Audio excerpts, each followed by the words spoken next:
మొత్తానికి కన్నప్ప మూవీ వచ్చేసిందండి.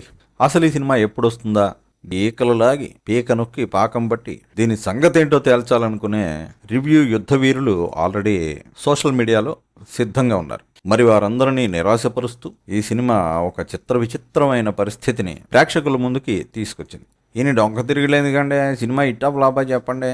సినిమా అయితే ఫ్లాప్ కాదు అంటే ఇట్టే కదా, మరి ఇంకేంటి. ఫ్లాప్ కాదు అన్నంత మాత్రాన అది హిట్ అని చెప్పలేము కదా. అంటే యావరేజ్ అనమాట, అలా కూడా చెప్పలేం. అయ్యో బాబు ఏంటండి బాబు సరిగ్గా చెప్పండి.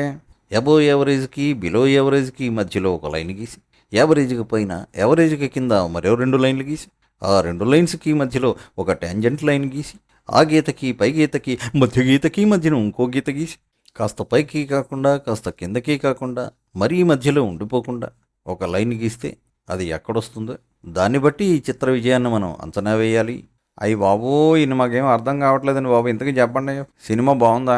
సినిమా మొత్తం బాగోలేదయ్యా అంటే ఫస్ట్ హాఫ్ బాగోలేదా, సెకండ్ హాఫ్ బాగోలేదా అండి?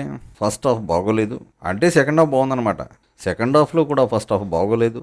ఇదేంటండి బాబు, సినిమాలో ఫస్ట్ హాఫ్ మొత్తం బాగుండక సెకండ్ హాఫ్లో మళ్ళీ ఫస్ట్ హాఫ్ బాగుండక ఈ చివరికి మిగిలిన చివరి ముక్కేగా, ఆ ముక్కే బాగుంది నాయన. ఆ ముక్కతోనే సినిమా నిలబడింది. ఎందుకు, ఏమిటి, ఎలా అన్నది రివ్యూలోకి వెళ్ళి చూద్దాం. వినపడని వాడికి విన్నపాలెందుకు, వీళ్ళకి దండాలెందుకు?